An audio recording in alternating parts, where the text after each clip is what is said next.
Thiruvananthapuram city corporation മേയറായി തെരഞ്ഞെടുക്കപ്പെട്ട അങ്ങേക്ക് ജനഭൂമിയുടെ എല്ലാ ഹൃദയം നിറഞ്ഞ ആശംസകൾ. സന്തോഷം, നന്ദി. കേരള രാഷ്ട്രീയത്തിൽ വലിയൊരു വഴിത്തിരിവ് സൃഷ്ടിക്കുന്നതാണ് തിരുവനന്തപുരം കോർപ്പറേഷനിലേക്കുള്ള തെരഞ്ഞെടുപ്പ്. കാരണം അഹമ്മദാബാദ് കോർപ്പറേഷൻ തെരഞ്ഞെടുപ്പിലെ വിജയിച്ചുകൊണ്ടാണ് ഗുജറാത്തിലെ BJP ഒരു ജൈത്രയാത്രയ്ക്ക് തുടക്കം കുറിച്ചത്. താങ്കളുടെ തിരുവനന്തപുരത്തെ ഈ വിജയം, BJPയുടെ വിജയം, കേരള രാഷ്ട്രീയത്തിലെ ഒരു നിർണായകമായ രാഷ്ട്രീയ വഴിത്തിരിവിനെ വഴിതെളിക്കും എന്ന് വിശ്വസിക്കുന്നുണ്ടോ? ഇത് തിരുവനന്തപുരത്തിൻ്റെ വിജയമാണ്. BJP എന്ന രാഷ്ട്രീയ പാർട്ടിയുടെയും പ്രവർത്തകരുടെയും വിജയമാണ്. ഒരു വ്യക്തിയുടെ അല്ല, ഒരു വ്യക്തിയുടെയും വിജയമല്ല, എന്നാൽ ഒരു സമൂഹത്തിൻ്റെ മുന്നേറ്റത്തിൻ്റെ ഭാഗമാണ്. തീർച്ചയായിട്ടും നന്ദിഗ്രാമിൽ സംഭവിച്ചപ്പോഴേക്കും പശ്ചിമ ബംഗാളിൽ എന്ത് സംഭവിച്ചു, അതേ കാര്യമാണ് BJPയുടെ നേതൃത്വത്തിൽ കേരളത്തിൽ സംഭവിക്കാൻ പോകുന്നത്. തിരുവനന്തപുരം എങ്ങനെ ചലിക്കുന്നു എന്നതനുസരിച്ചാണ് കേരള രാഷ്ട്രീയത്തിൽ പലപ്പോഴും മാറ്റങ്ങൾ ഉണ്ടാകുന്നത്. തിരുവനന്തപുരം കൃത്യമായിട്ട് ചലിച്ചിരിക്കുന്നു. പൂച്ചയ്ക്കാർ മണി കെട്ടുമെന്നൊരു ചോദ്യം ഉണ്ടായിരുന്നു. ഈ CPMന്റെ അക്രമ രാഷ്ട്രീയത്തിനും അഴിമതിക്കുമെതിരെ ആരുണ്ട് ഒരു ഓൾട്ടർനേറ്റീവ് എന്ന് ചോദിച്ചപ്പോഴും തിരുവനന്തപുരത്തെ ജനങ്ങൾ കണ്ടെത്തിയിരിക്കുന്നു. അതിന് ഉത്തരം BJP ആണ്. തീർച്ചയായും തിരുവനന്തപുരത്തിന്റെ ഈ വിജയം കേരളത്തിലെ മുഴുവൻ തെരഞ്ഞെടുപ്പിനെയും സ്വാധീനിക്കും എന്നുള്ള താങ്കളുടെ അഭിപ്രായത്തോടെ എനിക്ക് വിയോജിപ്പില്ല. തിരുവനന്തപുരം പോലെ തന്നെ കൊല്ലവും കോഴിക്കോടും രണ്ട് കോർപ്പറേഷനിലും BJP സാന്നിധ്യം തെളിയിച്ചിട്ടുണ്ട്. പക്ഷെ അതൊക്കെ അടുത്ത് വരുന്ന നിയമസഭാ തെരഞ്ഞെടുപ്പിൽ അതുപോലെ പ്രതിഫലിക്കും എന്ന് വിശ്വസിക്കുന്നുണ്ടോ? അല്ല, മൂന്ന് പാറ്റേൺ ആണ്. പാർലമെന്റ് തെരഞ്ഞെടുപ്പ്, നിയമസഭ, പഞ്ചായത്ത്, ഇത് മൂന്ന് പാറ്റേൺ. അതുകൊണ്ട് തന്നെ എവിടെയൊക്കെ എങ്ങനെയൊക്കെ റിഫ്ലക്ട് ചെയ്യും എന്ന് നമുക്ക് പറയാൻ സാധിക്കില്ല. ഇപ്പോൾ തന്നെ പാർലമെന്റ് തെരഞ്ഞെടുപ്പിൽ ഞങ്ങൾ 72 സീറ്റ് തിരുവനന്തപുരം കോർപ്പറേഷൻ ലീഡ് ചെയ്തു. ഡിലിമിറ്റേഷനൊക്കെ കഴിഞ്ഞിട്ടുണ്ടെങ്കിൽ ഞങ്ങൾക്ക് കോർപ്പറേഷൻ വന്നപ്പോഴേ 50 സീറ്റിലെത്താൻ സാധിച്ചിട്ടുള്ളൂ. അപ്പോൾ ഓരോ തെരഞ്ഞെടുപ്പും ഓരോ പാറ്റേൺ ആണ്. പക്ഷേ ടോട്ടൽ കേരളത്തിൽ നോക്കുമ്പോഴേക്കും ഒരു ജനങ്ങൾക്ക് ഒരു മാറ്റം വേണമെന്നും അതിന് നേതൃത്വം കൊടുക്കുവാൻ വേണ്ടി BJPക്ക് സാധിക്കും എന്നുള്ളൊരു ചിന്താഗതി ഉയർന്നു വന്നിട്ടുണ്ട്. തീർച്ചയായിട്ടും അത് നിയമസഭാ തെരഞ്ഞെടുപ്പുകൾ ഞങ്ങൾക്ക് ഗുണം ചെയ്യും. ശ്രീമതി ശ്രീലേഖ കോർപ്പറേഷൻ മേയറാകും എന്നൊരു സ്വാഭാവികമായിട്ട് പറച്ചിലുണ്ടായിരുന്നു. പത്രങ്ങൾ അതിന് വലിയ പ്രാധാന്യം കൊടുത്തു. പക്ഷെ അത് മാറി താങ്കൾ കോർപ്പറേഷൻ മേയറായപ്പോൾ BJP അത് ഒറ്റക്കെട്ടായിട്ടൊരു തീരുമാനമോ അങ്ങനെ എന്തെങ്കിലും അസ്വസ്ഥത ശ്രീലേഖയ്ക്കുണ്ട് എന്ന പത്രവാർത്തകളോട് എങ്ങനെയാണ് പ്രതികരിക്കുന്നത്?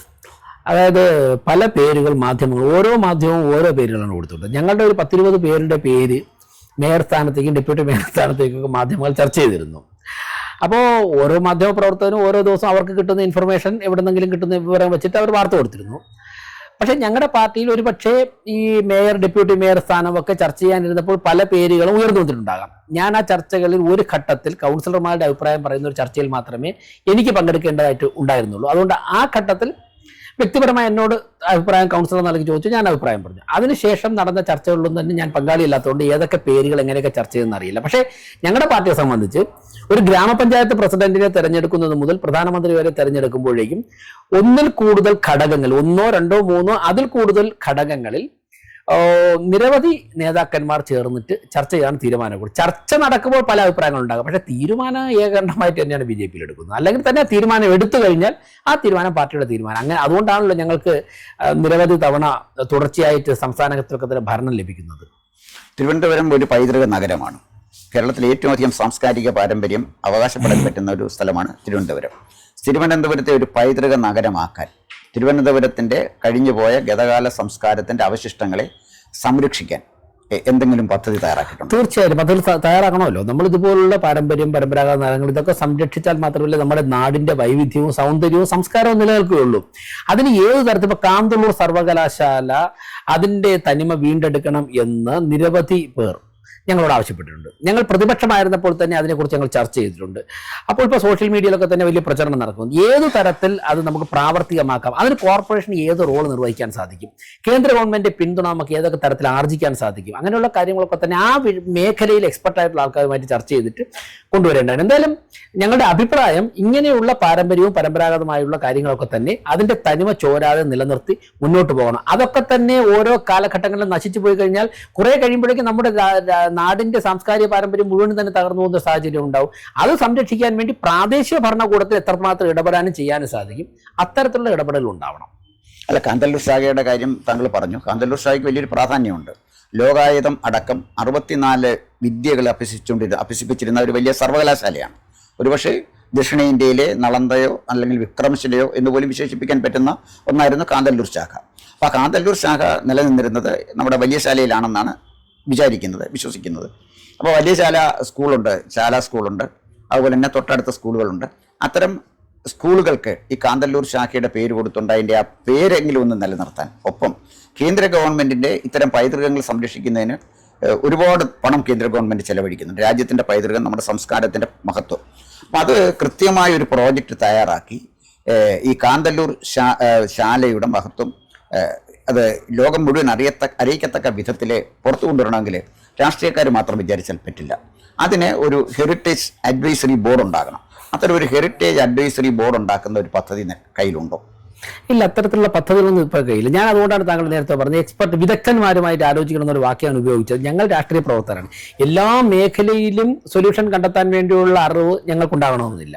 അപ്പോൾ ആ മേഖലയിൽ പ്രവർത്തിക്കുന്നവർ പിന്നെ വിദഗ്ധ അഭിപ്രായം ചോദിച്ചുകൊണ്ട് നിയമത്തിനകത്ത് നിന്നുകൊണ്ട് നമുക്ക് ഏത് തരത്തിൽ അത് കൈകാര്യം ചെയ്യാം എന്ന് ചർച്ച ചെയ്ത് തീരുമാനമെടുക്കേണ്ടതായിട്ട്. അങ്ങനെ സംരക്ഷിക്കണം എന്നുള്ളൊരു ആശയം മനസ്സിലുണ്ട്. ആശയം മാത്രമാണ് ഇപ്പോൾ മനസ്സിലുള്ളത്. അതെങ്ങനെ പ്രാവർത്തികമാക്കണമെന്ന് വരും ദിനങ്ങളിൽ ആ ഘട്ടം വരുമ്പോഴേക്കും അതിൻ്റെ എക്സ്പെർട്ടുകളുമായിട്ടൊക്കെ സംസാരിച്ച് നമുക്ക് തീരുമാനമെടുക്കേണ്ടതായിട്ട്. അല്ല, ഞാനത് ഹെറിറ്റേജ് അഡ്വൈസറി കമ്മിറ്റി ഞാൻ ഉദ്ദേശിച്ചത് തന്നെ ഇത്തരം എക്സ്പെർട്സിൻ്റെ ഒരു കമ്മിറ്റിയാണ്. ഇപ്പം നിലവിൽ അങ്ങനെ ഒന്നും ഉള്ളതായിട്ട് എനിക്ക് അറിവില്ല.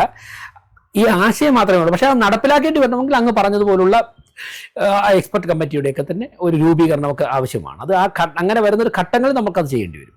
അതുപോലെ തന്നെ ഈ പിന്നെ കാന്തല്ലൂർ ശാല പോലെ തന്നെ തിരുവിതാംകൂർ മഹാരാജാവ് ഭരിച്ചുകൊണ്ടിരുന്ന സമയത്ത് നല്ല മഴ, എത്ര വലിയ മഴ പെയ്താലും ശരി, നിമിഷങ്ങൾക്ക് അത് സമുദ്രത്തിലെത്തുമായിരുന്നു. പക്ഷേ അത് ഈ നാമയിഴഞ്ചാനത്തോടക്കം പലരും കൈയേറി നശിപ്പിച്ച് സുഗമമായ ജലത്തിൻ്റെ ഒഴുക്ക് നിർത്തിവെച്ചിരിക്കുകയാണ്.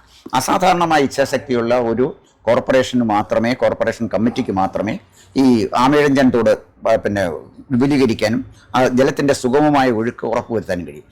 ഈ ആമയിഴഞ്ചാനത്തോട് അടക്കമുള്ള കേരളത്തിൻ്റെ ഈ നമ്മുടെ ഈ തിരുവനന്തപുരം പട്ടണത്തിലെ ഈ ജലത്തിൻ്റെ ഒഴുക്ക് തടസ്സമില്ലാതെ, വെള്ളപ്പൊക്കം ഒഴിവാക്കാൻ തടസ്സമില്ലാത്തൊരു സംവിധാനം ഉണ്ടാക്കാൻ സമയബന്ധിതമായി എന്തെങ്കിലും. തീർച്ചയായിട്ടും അക്കാര്യങ്ങൾ ഞങ്ങളുടെ പ്രകടനപത്രമുള്ളതാണ്.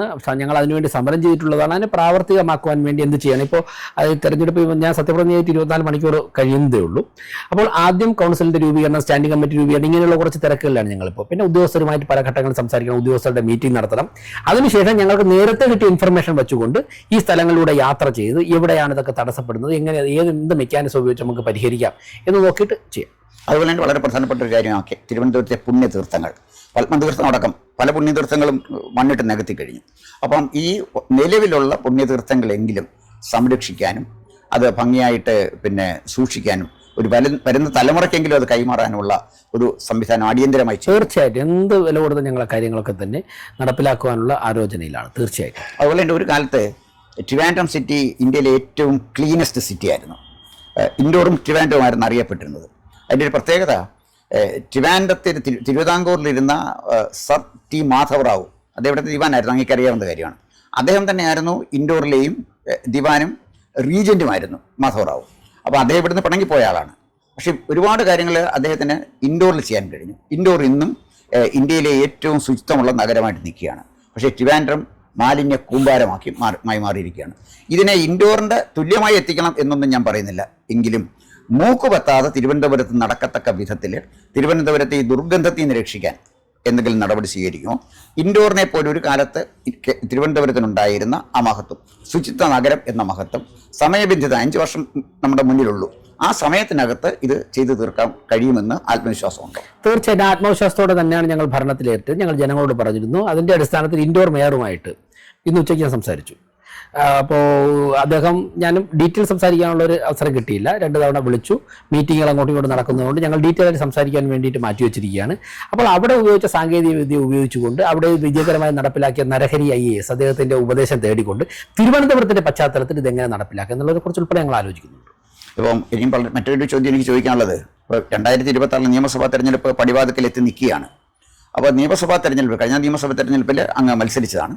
വീണ്ടും 2026 നിയമസഭ വരുമ്പോൾ നിയമസഭയിലേക്ക് മത്സരിക്കുമോ അതോ ഇവിടെ മേയറായിട്ട് തന്നെ ഉറച്ചു നിൽക്കുമോ? ഇപ്പോൾ പാർട്ടി ഏൽപ്പിച്ചിരിക്കുന്നത് തിരുവനന്തപുരം കോർപ്പറേഷനിൽ ഞങ്ങൾ ഏറ്റെടുത്ത മുദ്രാവാക്യങ്ങൾ നടപ്പിലാക്കാനുള്ള ഉത്തരവാദിത്തമാണ് ഇപ്പോൾ പാർട്ടി ഏൽപ്പിച്ചിരിക്കുന്നത്. ഇപ്പോൾ ഞാൻ അതിനെക്കുറിച്ച് മാത്രമാണ് ചിന്തിക്കുന്നത്. പിന്നെ എല്ലാം തീരുമാനിക്കുന്നത്, ഫൈനലി തീരുമാനിക്കുന്ന പാർട്ടിയാണ് ഡിസിഷൻ എടുക്കുന്നത്. ഇപ്പോൾ പറഞ്ഞിരിക്കുന്നത് കോർപ്പറേഷൻ മത്സരിക്കണമെന്ന് പറഞ്ഞു, ജയിച്ചു വന്നു, ഭൂരിപക്ഷം കിട്ടി, മേയറാവണമെന്ന് പറഞ്ഞു, മേയറായി. ഞങ്ങൾ ജനങ്ങളുടെ മുമ്പിലാക്കി വെച്ച കാര്യങ്ങൾ എത്രയും പെട്ടെന്ന് നടപ്പിലാക്കുക എന്നുള്ള ലക്ഷ്യം മാത്രമാണ് ഇവിടെ ഉള്ളത് ഇപ്പോൾ ഉള്ളത്. 2026 തെരഞ്ഞെടുപ്പിന് ഒരു വഴികാട്ടിയായി അല്ലെങ്കിൽ ദിശാബോധം ജനങ്ങൾക്ക് നൽകുന്ന വിധത്തിൽ മാറ്റിയെടുക്കാൻ, ആ തെരഞ്ഞെടുപ്പിനെ മാറ്റിയെടുക്കാൻ തിരുവനന്തപുരത്തെ വിജയം സഹായിക്കും എന്ന് പ്രതീക്ഷിക്കുന്നുണ്ട്. തീർച്ചയായും അത് തിരുവനന്തപുരത്ത് മാത്രമല്ല, കേരളത്തിൽ മുഴുവനും. കേരളം ഇന്നലെ എന്തൊരു ചലനമായിരുന്നു. കേരളത്തിലെ മുഴുവൻ ആൾക്കാരും ആൾട്ടർനേറ്റീവിന് വേണ്ടി BJP തേടിയിരുന്നവരൊക്കെ തന്നെ BJP കുറിച്ച് ചർച്ച ചെയ്യുന്നു, തിരുവനന്തപുരത്തുണ്ടായ വ്യത്യാസത്തെക്കുറിച്ച് അറിയുന്നു, ഞങ്ങളുടെ നാട്ടിൽ ഇതൊക്കെ ആവണമെന്ന് പറയുന്നു, നരേന്ദ്രമോദി ഗവൺമെന്റിന്റെ പാത പിന്തുടരണമെന്ന് പറയുന്നു. അപ്പോൾ അങ്ങനെ ഒരു വേവ് കേരളത്തിൽ അലയടിച്ചിട്ടുണ്ട്. അതിനൊപ്പം ഞങ്ങൾ നിൽക്കും. അതിനൊപ്പം ഞങ്ങൾ നിന്നിട്ട് കേരള രാഷ്ട്രീയത്തിൽ മുഴുവനും ഈ ഒത്തുതീർപ്പ് രാഷ്ട്രീയം, അഴിമതി രാഷ്ട്രീയം, ഇതിനെതിരേക്കുള്ള ശക്തമായ പോരാട്ടം. ഞാനിവിടെ ഇന്നലെ പറഞ്ഞല്ലോ, അഴിമതി കാട്ടുകയുമില്ല, അഴിമതി കാണിക്കാൻ ആരെയും അനുവദിക്കുകയുമില്ല. ഇതിൽ ഒരു കോംപ്രമൈസും ഇല്ല. അപ്പോൾ തീർച്ചയായിട്ടും തിരുവനന്തപുരത്തെ മേയർ എന്നുള്ള നിലയിൽ അങ്ങ് ചെയ്യുന്ന പ്രവർത്തികൾ നാളത്തെ കേരള രാഷ്ട്രീയത്തെ നിയന്ത്രിക്കുന്ന കാര്യമായിരിക്കും. മറ്റേതെങ്കിലും ഒരു കോർപ്പറേഷൻ പോലെ അല്ല ട്രിവാൻഡ്രം കോർപ്പറേഷൻ. അപ്പോൾ ഇന്ത്യയിലെ എല്ലാ സംസ്ഥാനങ്ങളിലുള്ള BJPക്കാർക്ക് അഭിമാനിക്കാൻ കഴിയത്തക്ക വിധത്തിൽ ട്രിവാൻഡ്രം കോർപ്പറേഷൻ്റെ പ്രവർത്തനങ്ങളെ മാറ്റിയെടുക്കാൻ അങ്ങേക്ക് കഴിയട്ടെ എന്ന് ആശംസിക്കുന്നു. വളരെ തിരക്കിനിടയിൽ ഞങ്ങൾക്ക് ഒരു അഭിമുഖം അനുവദിച്ചതിൽ സന്തോഷമുണ്ട്. തിരുവനന്തപുരം നമ്മുടെ തലസ്ഥാനമാണ്, അത് ഭംഗിയായിട്ട് മാറട്ടെ, അതിന് നല്ല തുടക്കം കുറിക്കാൻ അങ്ങേക്ക് കഴിയട്ടെ. നമ്മുടെ പാരമ്പര്യത്തിൻ്റെ അവശിഷ്ടങ്ങൾ പലതും മാഞ്ഞുപോയി, അതൊക്കെ സംരക്ഷിക്കാനും അനന്തപുരിയെ വളരെ മനോഹരമായൊരു പട്ടണമാക്കാനും തീർച്ചയായിട്ടും അങ്ങേക്കും ഭാരതീയ ജനതാ പാർട്ടിയും കഴിയട്ടെ എന്ന് ആശംസിക്കുന്നു. നന്ദി, നമസ്കാരം.